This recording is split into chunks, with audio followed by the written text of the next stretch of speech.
அவரு ஒரு கட்டத்துல அவங்க அம்மா எனக்கு இன்ட்ரோ பண்ணி கொடுத்தாங்க. அவங்களோட பிரச்சனையெல்லாம் என்கிட்ட சொல்லும் போது ஒண்ணு இல்லாம சரியாயிருன்னு சொல்லி ஆதரவு கொடுத்த ஒரு பொண்ணுதான் நானு. அவங்களுக்கு ஃபர்ஸ்ட் மேரேஜ் ஆனதுல இருந்து எல்லாமே சொல்லியிருக்காங்க. ஆனா ஃபுல் டீட்டெயில் மேரேஜ் ஆகி 6 months நான் பொழைச்சேன் அப்படின்றதெல்லாம் என்கிட்ட சொல்ல கிடையாது. மேரேஜ் ஆனதுக்கு அப்புறம் ஒவ்வொன்னா தெரிய வந்துச்சு. கோயம்புத்தூர்லதான் அந்த பொண்ணு இருக்கு. அந்த பொண்ணு பேர் பிரீத்தியா. அவங்க கல்யாணம் பண்ணிருக்காங்க, 6 months வாழ்ந்திருக்காங்க. அது ஒரு பக்கம் விசாரிக்கும் போது அவங்க அம்மா டார்ச்சர் பண்ணதுனால மட்டும்தான் அந்த பொண்ணு போயிருச்சு. அவரே சொல்லியிருக்காரு, இதனாலதான் அவ போயிட்டா, என்னை விட்டு போயிட்டா அப்படின்லாம் சொன்னாங்க. நான் விடுப்பா ஒண்ணும் இல்ல, நல்லா இருந்தோம்னா. ஆனா வாழ்க்கையில ரொம்ப சந்தோஷமா இருந்தோம், எந்த ஒரு பிரச்சனையும் இல்ல, ரொம்ப சந்தோஷமா இருந்தோம். எங்களை மாதிரி யாராலும் வர முடியாது. மேரேஜ் ஆயிடுச்சுன்னு தெரிஞ்சு வீட்டுல மறைக்க சொன்னாங்க. திருப்பி கல்யாணமே பண்ணிட்டு இல்லைங்க இருக்கு அப்படின்னு சொல்லி நானும் அக்செப்ட் பண்ணிட்டு எல்லாமே அக்செப்ட் பண்ணிட்டு வாழ்ந்தேன். நான் எங்க மாமியார் 1 வருஷம் அங்க இருக்கும்போது அதுக்கடுத்து வேண்டாம் நீங்க வேற பக்கம் போயிருங்கன்னு சொன்னாங்க. சரின்னு சொல்லிட்டு நானும் கூட்டிட்டு தானே போனேன். 1 வருஷம் 3 மாசம் எங்க மாமியார் வீட்டுல வாழ்ந்திருக்கேன் நானு. 3 மாசம் இங்க லாஸ்ட் 3 மாசம் வளைக்கரை வீதி, ஈரோடு வளைக்கரை வீதியில தான் நான் இருந்தேன். நானும் அவரும் அங்க வந்துமே சந்தோஷமா தான் இருந்தோம்.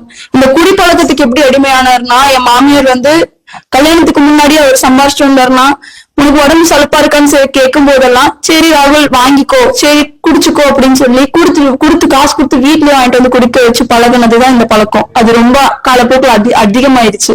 மேரேஜ் ஆனதுக்கு அப்புறம் நான் சொன்னேன், இது லைஃப்ல செட் ஆகாதுமா, அப்படி குடிச்சு பழகாதீங்க அப்படின்னு சொன்னதுக்கு, அப்ப நான் பழகுறேன்னு முத சண்டை என் மாமியாருக்கு எனக்கு இதனாலதான் வந்துச்சு. ஒரு கட்டத்துல இது ரொம்ப அதிகமாகுச்சு. என் மாமியார் வீட்டுல இருக்கும்போது ரொம்ப அதிகமாச்சு.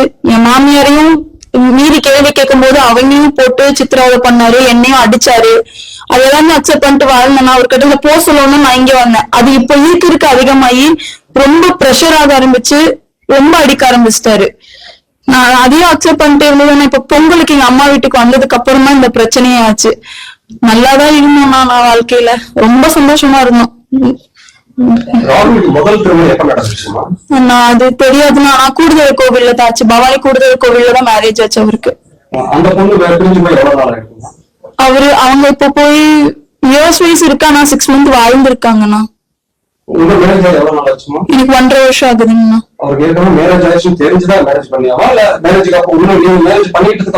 மேரேஜ் பண்ணதுக்கு அப்புறம் தெரிஞ்சதுங்கண்ணா. தெரியாதுங்கண்ணா. ப்ராப்பரா டிவோர்ஸ் வாங்கிட்டாங்க. நான் ஷூட் முதற்கொண்டு காமிச்சாங்க என்கிட்ட. அதுக்கப்புறம் ஆனா அவரு ஒரு கம்பெனிக்கு போயிட்டு இருந்தாரு. அதாவது வெளிநாட்டுல இருந்து வேற போட்டோஸ்ல எடிட் பண்ற போட்டோ எடிட்டரா இருந்தாருங்கன்னா, பள்ளிப்பாளையத்துல ஒர்க் பண்ணிட்டு இருந்தாரு. அதுக்கப்புறம் இப்ப அவங்க அம்மானாலேயே பிரச்சனை தேவையில்லாம ஓனருக்குலாம் போன் பண்ணி பேசி ப்ராப்ளம் வந்ததுனால இப்ப அவர் அந்த ஒர்க்கை டிஸ்கண்டினியூ பண்ணிட்டு ஃபுல்லா ஷூட்லயே இறங்கிட்டாரு. வீடியோ பண்ணி ப்ரொமோட் பண்ணி எடுத்துக்கலாம், ஸ்டோரி போட்டு எடுத்துக்கலாம்னு சொல்லி வீட்டுல இருந்து பண்ண ஆரம்பிச்சிட்டாரு. இப்போ நாங்க தனியா போனதுக்கு அப்புறம் எல்லாமே நான் தான் அப்படின்றதுனால டான்ஸ் சொல்லி கொடுக்கறதுக்காக டான்ஸ் கிளாஸ் செக் மட்டும் சொல்லி டான்ஸ் கிளாஸ்ல இருக்க போயிருந்தாரு. அதுக்கப்புறம் ஸ்கூலுக்கு போய் கிளாஸ் இருக்க போனாரு. இப்ப லாஸ்ட் டைம் கள்ளக்குறிச்சி கூட ஒரு 10 நாள் போய் அங்கதான் இருந்தாரு. அப்பயும் வீட்டுலதான் இருந்தீங்கன்னா அவர் கள்ளக்குறிச்சியில இருக்காருன்றதுனால மட்டும்தான் நான் எங்க அம்மா வீட்டுக்கு லாஸ்ட் அந்த 1 நாள் வந்தேன். இது நாள் வரைக்கும் அம்மா வீட்டுக்கு ஸ்டே ஆனது கிடையாது. நான்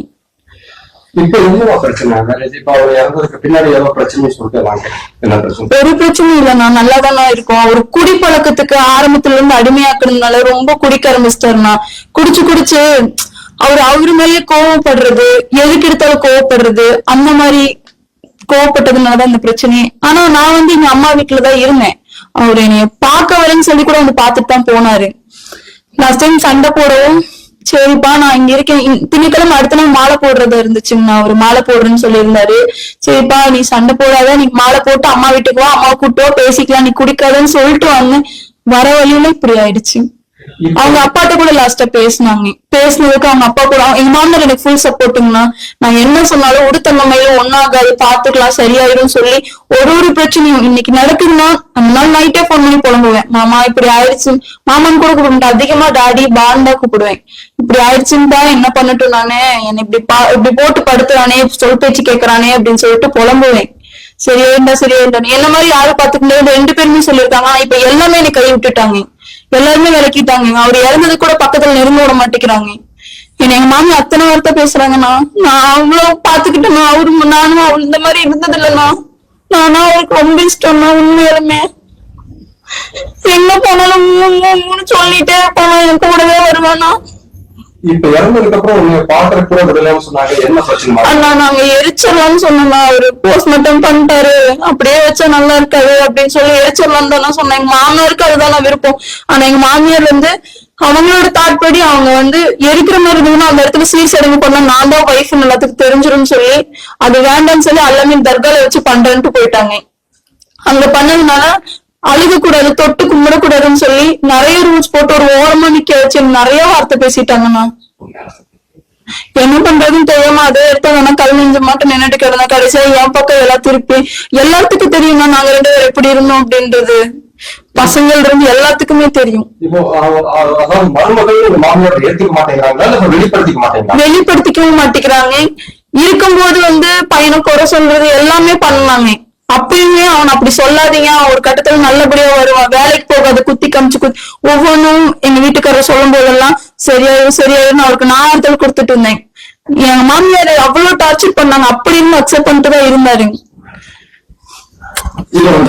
கணவரா அவர் இறந்ததுக்கு பின்னாடி அவருக்கான சடங்குல மனைவியை செஞ்சியாமா? எல்லாமே செஞ்சுட்டேன். என் அம்மா வீட்டை செஞ்சேன். யாருமே வந்து சடங்கும் பண்ணல, எதுவும் பண்ணலண்ணா. பண்ற குழந்தை நிக்க மாட்டேன்ட்டாங்கண்ணா. அவர் இறந்தாரு எல்லாமே என் பக்கம் திருப்பிட்டு எதுவுமே பண்ண மாட்டேன்னு சொல்லிட்டாங்கண்ணா. இப்ப ஒரு ஆறுதலுக்கு கூட வந்து நிக்க மாட்டேங்கிறாருங்கண்ணா. எங்க மாமியார் என்ன பிடிச்சதுவாரு. அங்க போனதுக்கு அப்புறம் எங்க மாமியார் கூட செஞ்சுட்டு எதுவுமே பண்ண மாட்டேன்ட்டாங்க. இப்ப தன்னந்தனியா என் புருஷனையும் இழந்துட்டு இப்படி உட்காந்துட்டு இருக்கேன் நான் இந்த குளத்துல. லாஸ்டா சாகும்போது சாவருக்கு முன்னாடி எனக்கு ஒரு முளை பூ வாங்கி கொடுத்தாருன்னா அதுக்கப்புறம் முழுசா எல்லாத்தையும் இழந்துட்டு உட்காந்துட்டேன் நானு.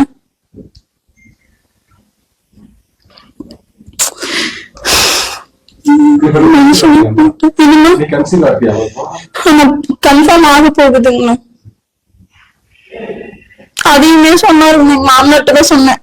அவன் போயிட்டான், கன்ஃபார்ம் ஆக போகுது, நான் என்ன பண்ணுவேன், தங்கச்சினா நான் என்ன பண்ணுவேன் அப்படின்னு சொன்னதுக்கு எங்க மாமியார்ட்ட போய் எங்க மாமனார் சொல்லு அது தப்பா பேசிட்டாங்கண்ணா. அது நான் சொல்லல, தப்பா பேசிட்டாங்க. அது ஒரு பிரச்சனையும் இல்லைண்ணா, நல்லாதானா இருக்கும். அவரு குடிப்பழக்கத்துக்கு ஆரம்பத்துல இருந்து அடிமையாக்குறதுனால ரொம்ப குடிக்க ஆரம்பிச்சிட்டாருண்ணா.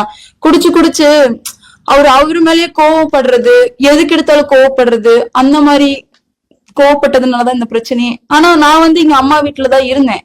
அவரு என்னைய பாக்க வரேன்னு சொல்லி கூட வந்து பாத்துட்டு தான் போனாரு. லாஸ்ட் டைம் சண்டை போடவும் சரிப்பா நான் இங்க இருக்கேன், திங்கக்கிழமை அடுத்த நாள் மாலை போடுறதா இருந்துச்சுங்கண்ணா. அவரு மாலை போடுறேன்னு சொல்லி இருந்தாரு.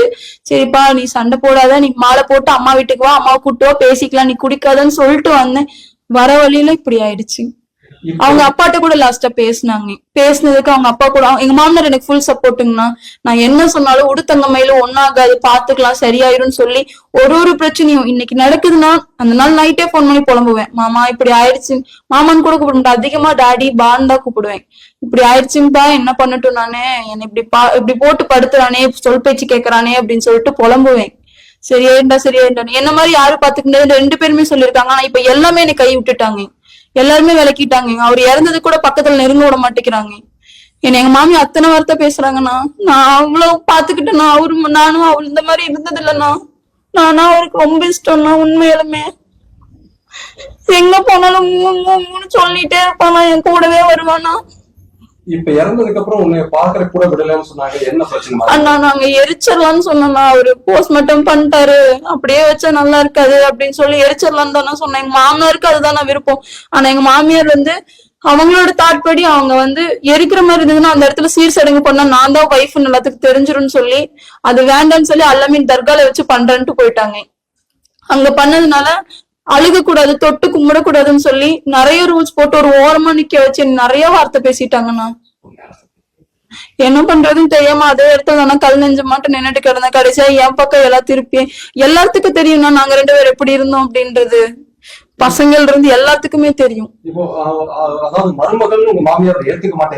வெளிப்படுத்திக்கவும் மாட்டேங்கிறாங்க. இருக்கும்போது வந்து பையனை குறை சொல்றது எல்லாமே பண்ணாங்க. அப்பயுமே அவன் அப்படி சொல்லாதீங்க, ஒரு கட்டத்துல நல்லபடியா வருவான், வேலைக்கு போகாத குத்தி காமிச்சு ஒவ்வொன்றும் எங்க வீட்டுக்காரர் சொல்லும் போதெல்லாம் சரியாயிரும் அவருக்கு நான் ஆறுதல் கொடுத்துட்டு இருந்தேன். எங்க மாமியார் அவ்வளவு டார்ச்சர் பண்ணாங்க, அப்படி இருந்து அக்செப்ட் பண்ணிட்டு தான் இருந்தாரு. இல்ல இப்ப உங்க கணவரா அவர் இறந்ததுக்கு பின்னாடி அவருக்கான சடங்குகளை மகளா மனைவியா நீ செஞ்சியாமா? இல்ல எல்லாமே செஞ்சுட்டேன். என் அம்மா வீட்டுல தானே செஞ்சேன். யாருமே வந்து சடங்கும் பண்ணல, எதுவும் பண்ணலண்ணா. பண்றக்குள்ள வந்து நிக்க மாட்டேன்ட்டாங்கண்ணா. அவர் இறந்தாரு எல்லாமே என் பக்கம் திருப்பிட்டு எதுவுமே பண்ண மாட்டேன்னு சொல்லிட்டாங்கண்ணா. இப்போ ஒரு ஆறுதல் கூட வந்து நிக்க மாட்டேங்கிறாருங்கண்ணா. எங்க மாமனார் என்ன பிடிச்சி அழுதாரு.